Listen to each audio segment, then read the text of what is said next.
जय हिंद। बहुत बहुत स्वागत है आप सभी के अपने YouTube channel glory of village में। तो कैसे हैं आप सभी? मैं उम्मीद करता हूं कि बहुत अच्छे होंगे, पढ़ रहे होंगे, मस्त होंगे, तंदुरुस्त होंगे।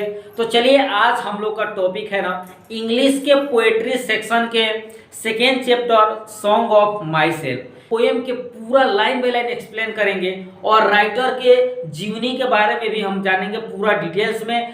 तो अगर आप इस चैनल पे नए हैं तो सब्सक्राइब कर लीजिए, लाइक शेयर जरूर कीजिएगा ताकि जरूरतमंद बच्चों के पास यह वीडियो पहुंच जाए। तो चलिए शुरू करते हैं। देखिए सबसे पहले हम लोग जानेंगे कि ये है हमारे वाल्ट व्हिटमैन, यानी कि वाल्ट व्हिटमैन जी के द्वारा ये लिखा गया है सॉन्ग ऑफ माई सेल्फ। जो चैप्टर है वो वाल्ट व्हिटमैन जी के द्वारा लिखा गया है। देखिए राइटर कौन है? तो वाल्ट व्हिटमैन है और इनका जन्म कब हुआ था? तो 1819 में न्यूयॉर्क में, यानी कि अमेरिका के न्यूयॉर्क में उनका जन्म हुआ था। उसके बाद इनकी मृत्यु कब हुई थी? तो 1892 में अमेरिका में इनकी मृत्यु हो गई थी। चलिए आगे देखते हैं। अब हम लोग राइटर के जो सबसे इंपॉर्टेंट चीज है ना उसके बारे में जानेंगे। एकदम वीडियो पूरा देखिएगा, आपके एग्जाम के लिए बहुत हेल्पफुल होने वाला है, बहुत ही हेल्प होगा इससे आपके एग्जाम में। तो पूरा वीडियो देखिएगा। चलिए इसमें he was very poor and works as a carpenter before he had 12 years old, यानी कि अभी वह 12 वर्ष के हुए थे तभी वह क्या किए? कारपेंटर का काम यानी कि बढ़ई का काम करना शुरू कर दिया, यानी कि बहुत गरीब परिवार से वह बिलोंग करते थे। चलिए later he worked a printer, यानी कि बाद में वह प्रिंटर यानी कि छापने वाले जो लोग होते हैं, जैसे कोई भी पेपर वगैरह छपता है चाहे कहीं पे भी, वो प्रिंटर यानी कि छापने का काम किए। उसके बाद शिक्षक रहे एंड एडिटर, और कुछ दिन वो क्या रहे? संपादक भी रहे, यानी कि अखबार वगैरह जब छपा जाता है तो वहां पे संपादक का भी काम किए। चलिए he also serve army hospital during the civil war, यानी कि जब गृह युद्ध हो रहा था तो आर्मी के हॉस्पिटल में वहां पे वो एकदम, देखिए एक चीज होता है वॉलेंटियर। अब कहिएगा वॉलेंटियर क्या होता है? आप लोग बहुते लोगों के मुंह से सुने होइएगा कि वॉलेंटियर है, हम अपना घर 4-5 को वॉलेंटियर बुलाएंगे, आराम से काम उम निकल जाएगा, कोनो दिक्कत नहीं होगा, वॉलेंटियर है गलो सब देख रहे। वॉलेंटियर उसे कहा जाता है ना जो फ्री में आपका पूरा काम कर दे, उसका कोई कॉस्ट ना ले, उसी को वॉलेंटियर बोला जाता है। चलिए तो ये वॉलेंटियर का काम किया। अगर आपके पास किताब होगा, अगर किताब पढ़े होंगे तो उसमें वॉलेंटियर मिल जाएगा, यानी कि ये बिना किसी कॉस्ट लिए वो आर्मी के हॉस्पिटल में, यानी कि सिविल वार जब चल रहा था तो वहां पे ये बिना किसी कॉस्ट के उसमें सेवा दे रहे थे। चलिए उसके बाद हिज इंपॉर्टेंट वर्क्स, यानी कि कुछ उनके महत्वपूर्ण काम हैं। काम कौन से हैं? लीव्स ऑफ ग्रास 1855 में उन्होंने लिखा था। क्या चीज लिखा था? Leaves of grass. उसके बाद ड्रम टैप्स 1866 में लिखा। देखिए आपके एग्जाम में क्वेश्चन ऐसा आ सकता है कि लीव्स ऑफ ग्रास किनके द्वारा लिखा गया है जी? तो वाल्ट व्हिटमैन के द्वारा लिखा गया। कब लिखा गया है? तो 1855 में लिखा गया है। अब पूछ दे आपके एग्जाम में कि ड्रम टैप्स कब लिखा गया है? तो 1866 में लिखा गया। किनके द्वारा लिखा गया है? तो वाल्ट व्हिटमैन जी के द्वारा लिखा गया है। चलिए अब हम लोग चलते हैं ना किताब के लाइन बाय लाइन, जो आपका पोएम है उसके पूरा एक्सप्लेन करेंगे, यानी कि लाइन बाय लाइन आपकी किताब का पोएम जो है वो पूरा एक्सप्लेन करने वाले हैं। आपको हिंदी में भी बताएंगे और इंग्लिश में भी बताएंगे। हिंदी में इसलिए बताएंगे ताकि आप लोग जो भी हैं, जहाँ तक मुझे मालूम है आप लोग गांव से बिलोंग करते हैं, तो गांव के बच्चे इंग्लिश में उतना काफ़ी स्ट्रॉन्ग नहीं होते हैं, जिनके चलते मुझे हिंदी में और इंग्लिश दोनों में बताना पड़ रहा है। कोई दिक्कत नहीं है, एकदम आपके भाषा में, एकदम आसान भाषा में बताने जा रहे हैं, जिससे आप एकदम अच्छा से समझ पाइएगा।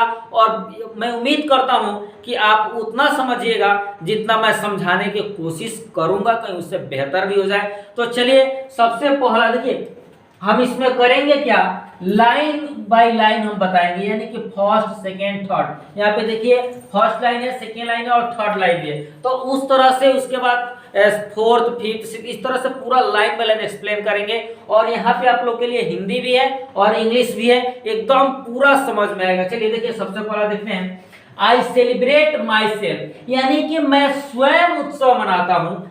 एंड सिंग माई सेल्फ, और मैं स्वयं के लिए गाता हूँ। देखिए राइटर कितना अच्छा बात कर रहे हैं, मैं स्वयं उत्सव मनाता हूं और मैं स्वयं के लिए गाता हूं। And what I assume you shall assume, यानी कि मैं जिसे मानता हूं हो सकता है कि आप भी वो मानते होंगे। देखिए उसके बाद है for every atom belonging to me as good belongs to you, यानी कि मुझे ये भी पता है कि हमारे शरीर में जो भी अंग है, जो भी हमारे अंदर कण कण भरा हुआ है, वो चीज आपके अंदर भी है। ठीक है, चलिए मैं उम्मीद करता हूं कि आप लोग इसको अच्छा से समझे होंगे।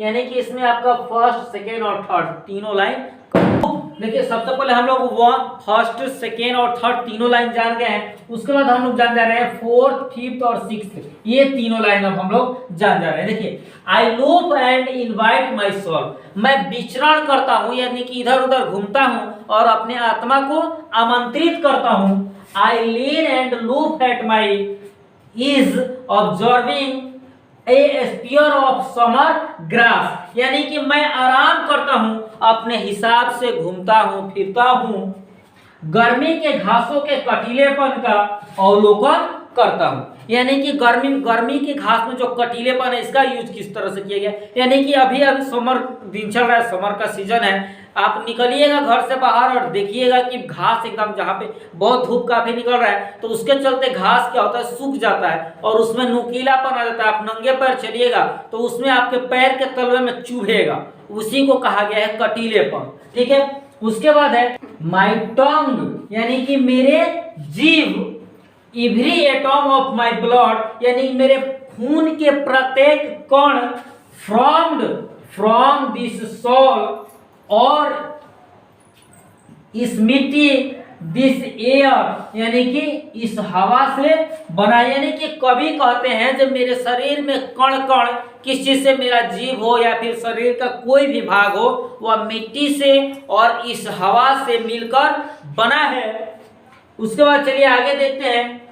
उसके बाद ये रहा हम लोग का चौथा लाइन, पांचवा लाइन और छठा लाइन। उसके बाद देख रहे हैं ये सातवां और आठवां लाइन। उसमें देखते हैं बोर्न हेयर ऑफ पेरेंट्स, यानी कि मेरे माता पिता यहीं पे जन्म लिए हैं। Born here from parents the same, यानी कि उनके भी माता पिता, यानी कि मेरे माता पिता के मेरे माता पिता वो भी यहीं पे जन्म लिए हैं। And their parents the same, और उनके भी माता पिता यहीं पे जन्म लिए हैं। चलिए उसके बाद है I now 37 years old in perfect health begin, यानी कि मैं अभी 37 वर्ष के उम्र में हूं, फिर भी मैं क्या हूं, एकदम स्वस्थ हूं। ठीक है, कभी कह रहे हैं कि मेरे माता पिता जो हैं वो यहीं पे जन्म लिए हैं, मैं यहीं पे जन्म लिया, और मेरे माता पिता के भी माता पिता यहीं पे जन्म लिया है। और देखिए मैं अभी 37 वर्ष का हूं, फिर भी मैं क्या हूं, अभी परफेक्ट हूं यानी कि स्वस्थ हूं। चलिए hoping to cease not till death, और मुझे आशा नहीं पूर्ण विश्वास है कि मैं मरने के वक्त तक स्वस्थ नहीं रहूंगा। ठीक है, यानी कि कभी कहते हैं कि ठीक है अभी मैं स्वस्थ हूं, लेकिन जिस दिन मेरी मौत आएगी उस दिन तक क्या मैं स्वस्थ रह पाऊंगा? नहीं, ऐसा नहीं हो सकता, जरूर कुछ न कुछ मेरे साथ होगा। चलिए आगे देखते हैं। देखिए ये हमारा 10th और 11th यानी कि 10वां और 11वां लाइन है। देखिए क्रीड्स एंड स्कूल्स इन एबियंस, यानी कि पंथों और धार्मिक मान्यताओं को नहीं मानता हूं। यानी कि कभी कहते हैं कि मैं पंथों और धार्मिक मान्यताओं को नहीं मानता हूं। Retiring back while sufficed at what they are but never forgotten, यानी कि मैं पंथ और धार्मिक मान्यताओं को नहीं मानता हूं, अर्थात लोगों के विचार में इग्नोर कर, यानी कि लोग क्या कहते हैं क्या नहीं कहते, मैं उससे मैं नहीं उसको अपने अंदर उसको शामिल करता हूं, मैं उसे इग्नोर कर देता हूं।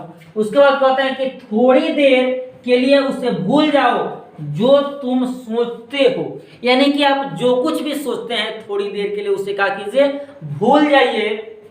अर्थात तुम अपने विचार को थोड़ी देर के लिए भूल जाओ, जो तुम्हारे लिए काफी है, लेकिन तुम उसे नहीं भुला सकते हो। यानी कि कह रहे हैं, देखिए, retiring back of whiles first at what they are but never forgotten. आप थोड़ी देर की अपने उस सोच को भुला दीजिए, जो चीज आप सोच रहे हैं, लेकिन आप ऐसा नहीं कर सकते, आप उसे नहीं भुला सकते हैं। चलिए अब लास्ट स्टेंजा में हम लोग चलते हैं, उसमें देखते हैं। देखिए, ये जो हम लोग का कविता था वह 13 लाइन का था। कितने लाइन का? 13 लाइन का। चलिए अभी हम लोग का बचा है 12 और 13। उसमें देखते हैं, आई हार्बर फॉर गुड और बैड, यानी कि मैं अच्छे और बुरे में मानता हूँ। ठीक है, अच्छा बुरा वो दोनों में मानता हूँ। I permit to speak at every hazard, यानी कि मैं स्वयं को प्रत्येक खतरा पर बोलने की अनुमति देता हूँ। यानी कि कोई भी खतरा हो, मैं उस पर बोलने का क्या देता हूँ? अनुमति देता हूँ। किसको? तो स्वयं को। Nature without check with original energy, यानी कि स्वभाव को बिना किसी वास्तविक ऊर्जा के साथ उसे क्या करने दो? बहने दो। यानी कि कवि कहते हैं कि देखिए, इसको हम लोग थोड़ा सा शॉर्ट में समझ लेते हैं। देखिए, कवि क्या कहते हैं कि मैं जो कुछ भी करता हूँ मैं अपने लिए करता हूँ, मैं अपने लिए उत्सव मनाता हूँ, मैं अपने लिए गीत गाता हूँ। यहाँ पे जो चीज़ मेरे में है, या फिर खून कहिए, ब्लड, जो कुछ भी कहिए, जो चीज मेरे अंदर है वो चीज आपके अंदर भी है। जो मैं सोचता हूँ आप लोग भी वही सोचते होंगे। मैं क्या, मेरे माता पिता, उनके भी माता पिता, उनके भी माता पिता यहीं पे जन्म लिए हैं। और ये जो हम लोग का तन है, शरीर है, या मिट्टी, हवा, ये जो कुछ भी कहिए बना है, यह सब यहीं पे रह जाएगा। उसके बाद कभी कहते हैं मैं वो सब कुछ, मैं आप जो कहिए मैं सोचता हूँ या फिर जो कुछ भी करता हूँ मैं अपने लिए करता हूँ, न कि किसी के लिए। मैं धार्मिक पंथों को नहीं मानता हूँ जो किसी और को आहत पहुँचाए, उस चीज़ को मैं नहीं मानता हूँ। मैं अच्छे और बुरे को मानता हूँ। मुझे पता है कि क्या अच्छा है क्या बुरा है।